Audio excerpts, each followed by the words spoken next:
నాకు ఈ అవకాశం ఇచ్చినటువంటి దేవాది దేవునికి వందనాలు తెలియజేస్తూ ఉన్నాను.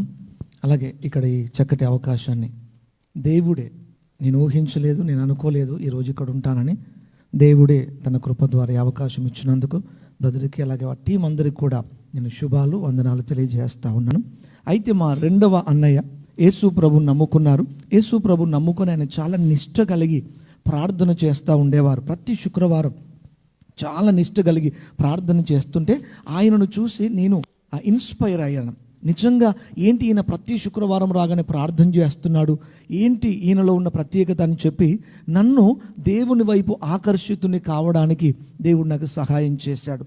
అలా 10th క్లాస్ చదువుతున్నప్పుడు డిసెంబర్ 31వ తారీఖున నేను మందిరానికి వెళ్ళాను. మందిరానికి వెళ్ళిన తర్వాత అక్కడ పరిశుద్ధాత్మ దేవుడు ఆ రాత్రి ఆ వాచ్ నైట్ ఆరాధనలో దేవుడు నన్ను దర్శించడం జరిగింది. అలా జరిగిన తర్వాత వెంటనే నేను ఇంటర్మీడియట్కి వెళ్ళిన తర్వాత ఇంటర్మీడియట్కి వెళ్ళగానే ఇక్కడ క్రిస్టియన్స్ ఎవరున్నారు, హాస్టల్లో చదువుకున్నాను నేను, క్రిస్టియన్ స్టూడెంట్స్ ఎవరున్నారని చెప్పి కనుక్కొని మేము కొంతమందిని ఒక టీం లాగా ఫామ్ అయిపోయి ప్రతిరోజు ఆ హాస్టల్లో స్టడీ అవర్స్ అయిపోయిన తర్వాత మేము ప్రార్థన చేసుకుంటూ ఉండేవారు. అందరూ మమ్మల్ని హేళన చేసేవారు, ఎందుకంటే టీనేజ్లో ఉన్నాం, ఇంటర్మీడియట్ చదువుతూ ఉన్నాం. ప్రతి ఆదివారం, ప్రతి శుక్రవారం, ప్రతి ఆల్ నైట్ ప్రార్థనకి ఖచ్చితంగా మేము దేవుని మందిరానికి వెళ్తూ ఉండేవాళ్ళం. మా సార్లు మమ్మల్ని తిడుతూ ఉండేవారు, వెళితే టీసీ ఇచ్చి ఆ హాస్టల్ నుంచి బయటికి పంపిస్తాము అని చెప్తూ ఉండేటారు, బెదిరిస్తూ ఉండేవారు. అయినా ఒకటే, ఒక ఆశ, ఒక మంట నాలో మండుతూ ఉండేది, దేవుని గురించి ఇంకా ఇంకా తెలుసుకోవాలి అని. అలాంటి పరిస్థితులలో దేవుడు నన్ను దర్శించాడు, ఒక దర్శనాన్ని ఇచ్చాడు. ఏంటి ఆ దర్శనం అంటే, డిజిఎస్ దినాకరన్ గారు కుర్చీలో కూర్చొని ఉన్నారు, నేను ఆయన ముందు మోకరించి ఉన్నాను.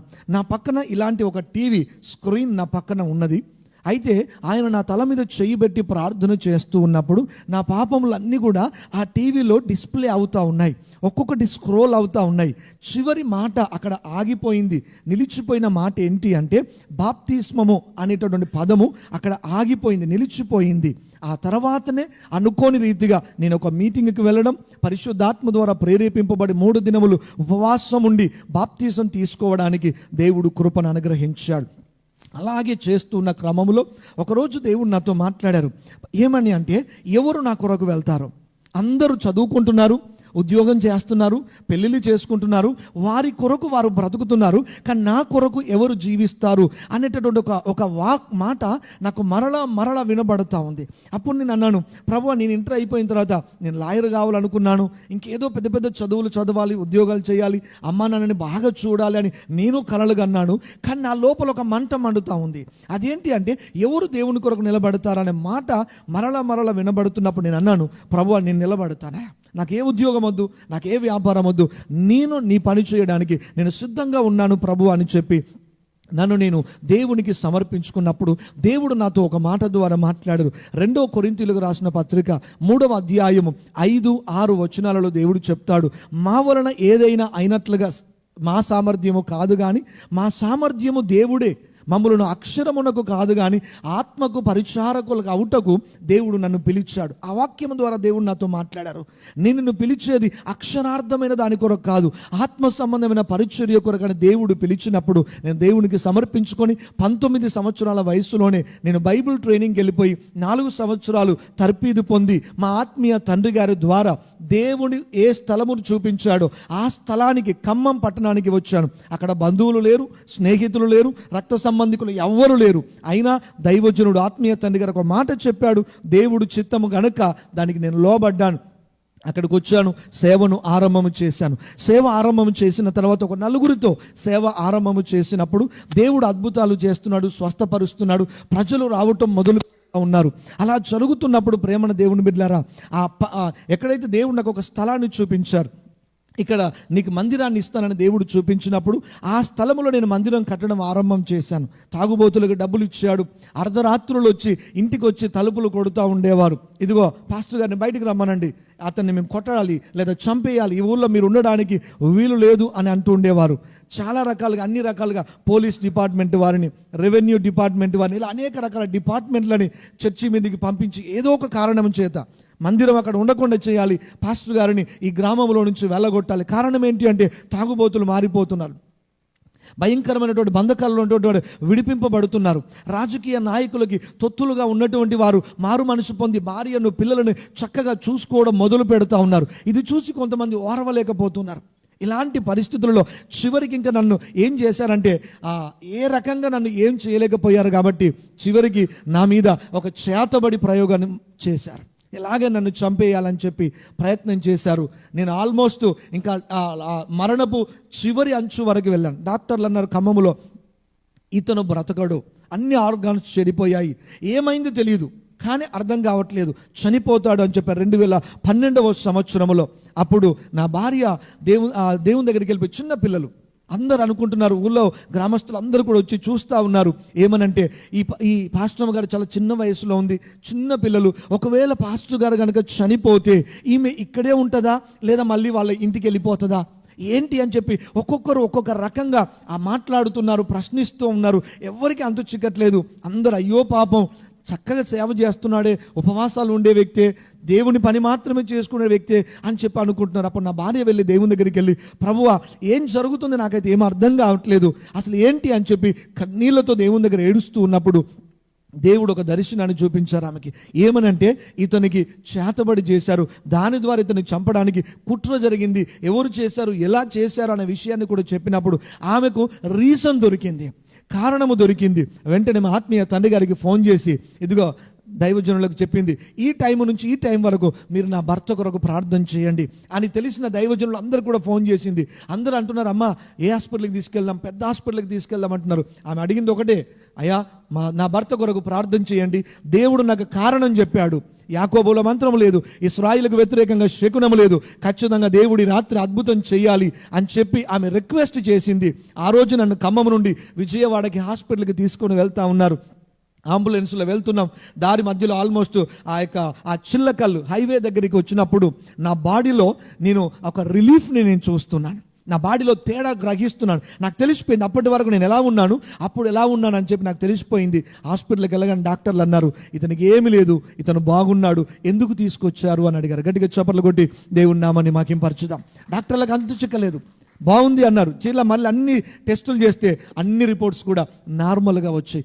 ఆ రీతిగా దేవుడే బ్రతికించి ఆయన సేవలో ప్రభువు నిలబెడుతూ వచ్చారు. ఒకటే నేను నా భార్య ఒకటే నిర్ణయించుకున్నాం, 1 సంవత్సర కాలము నా పాపని సత్తుపల్లిలో చదివించాం. ఎందుకు అంటే ఒకవేళ చంపితే నేను నా భార్య నా కుమారుడు చిన్న పిల్లవాడు పాలు తాగుతూ ఉన్నాడు, మేము ముగ్గురం చనిపోయినా కూడా కనీసం మా కుమార్తె అయినా దేవుని సేవ చేస్తుంది అని నా భార్య ఈ విషయాలు ఏమి నాకు చెప్పలేదు, కానీ నాకు తెలియకుండానే నన్ను రిక్వెస్ట్ చేసి మా పాపని సత్తుపల్లిలో చదివించిందండి. ఇలాంటి పరిస్థితులలో కూడా దేవుని దగ్గర నిలబడి ఒకటే నమ్మకం, మా ఆత్మీయ తండ్రి నాకు నేర్పింది ఏంటి అంటే, దేవుని మీద ఆధారపడిన వారు, దేవుని వైపు చూసిన వారు ఎప్పుడూ సిగ్గుపడరు అని చెప్పాడు.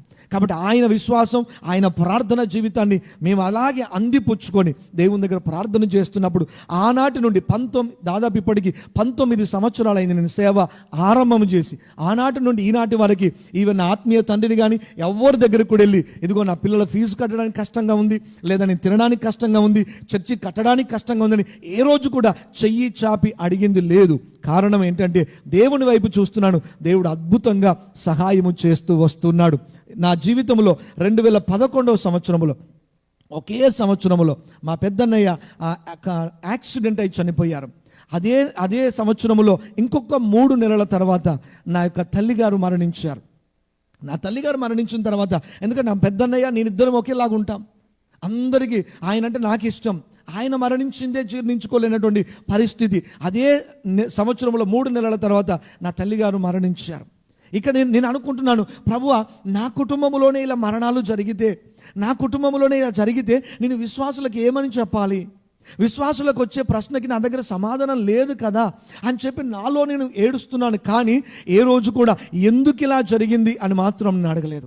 తర్వాత ఇంకొక 3 నెలల తర్వాత నా తండ్రి గారు, నా తల్లి చనిపోయిన బెంగతో, ఆ బాధతో నా తండ్రి గారు కూడా, ఆయన కూడా మరణించారు. ఒకే సంవత్సరంలో 3. ఏం చేయాలి అర్థం కాదు, ఏడవడానికి కూడా ఓపిక లేదు. ఒకవేళ ఇంట్లో ఏడిస్తే నా భార్య చూసి ఇంకా బలహీనమవుతుందేమో అని చెప్పి గుట్టల దగ్గరికి వెళ్ళిపోయేవాడిని, చేన్లకి వెళ్ళిపోయి ఒంటరిగా కూర్చొని బిగ్గరగా కేకలు వేసుకుంటూ దేవుని దగ్గర ప్రార్థన చేసేవాడిని. ప్రభువా నువ్వే కదా నన్ను పిలిచింది, నువ్వు పిలిస్తేనే నేను వచ్చాను కదా, ఉద్యోగం వద్దనుకొని వచ్చాను, ఏది వద్దనుకొని వచ్చాను, నీ కొరకు బ్రతుకుతున్నాను కదా ప్రభువా. ఈ పరిస్థితులన్నీ కీడుగా కనబడుతున్నాయి నాకు, కానీ నువ్వు దీన్ని మేలుగా మార్చగలవు ప్రభువా.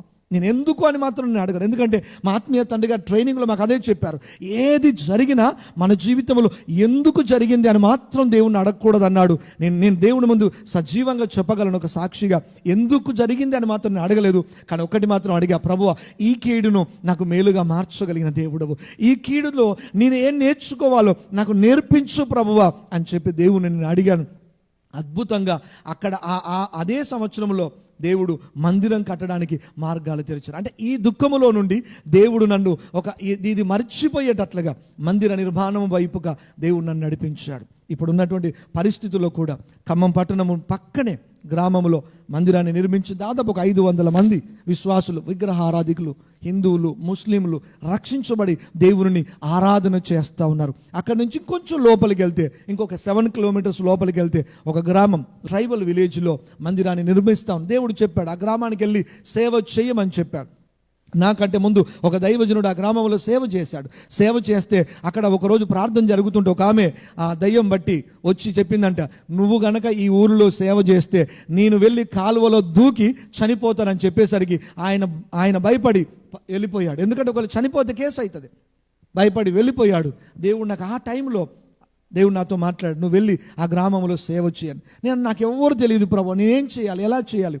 వెళ్ళేవాడిని, గ్రామం ఆరంభంలో కాలు పెట్టి ప్రార్థన చేసుకుంటేవాడిని, ఎవరికి కనబడకుండా, కళ్ళు మూసుకుంటే అందరికి తెలిసిద్దేమని కళ్ళు తెరిచే ప్రార్థన చేసుకునేవాడిని.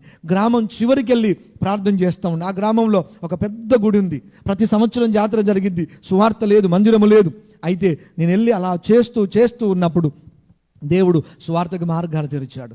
అక్కడ కొన్ని కుటుంబాలు రక్షించబడడానికి దేవుడు కృప చూపించాడు. అంత మాత్రమే కాదు, దాదాపు ఒక 12 సంవత్సరాల తర్వాత ఆ గ్రామంలో నుండి ఒక కుటుంబం ముందుకొచ్చి మందిరము కట్టడానికి స్థలాన్ని వారే డొనేట్ చేశారు. హల్లెలూయా, వారే డొనేట్ చేశారు. ఆ స్థలములో ఈరోజు మందిరాన్ని కడుతూ ఉన్నాం. నేను చెబుతున్నాను, దేవుడు పిలిచాడు, దేవుడు నిలబెట్టుకుంటున్నాడు. మా జీవితంలోకే నిర్ణయము అదేంటంటే, మరణమైన జీవమైన అది దేవుని కొరకే.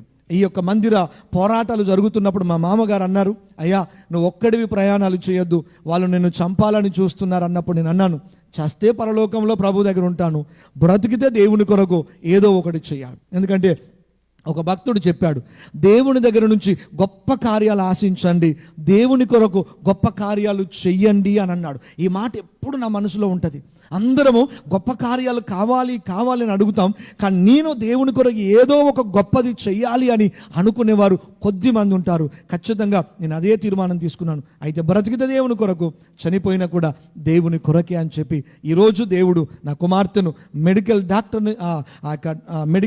డాక్టర్గా ఆమె ఫస్ట్ ఇయర్ చదువుతూ ఉన్నది. ఫ్రీ సీట్ని దేవుడు అనుగ్రహించాడు. అది ఇప్పుడున్న పరిస్థితుల్లో చాలా క్లిష్టంగా ఉంది ఇండియాలో, అయినప్పటికీ దేవుడు ఫ్రీ సీట్ చాలా పోరాటాల తర్వాత అనుగ్రహించాడు. కాబట్టి ఈరోజు దేవుడు ఆయన అనాది సంకల్పము చొప్పున మీ మధ్యలోనికి తీసుకొచ్చి నన్ను ఒక సాక్షిగా, సజీవమైన సాక్షిగా నిలబెట్టిన దేవునికి మహిమ కలుగునుగాక.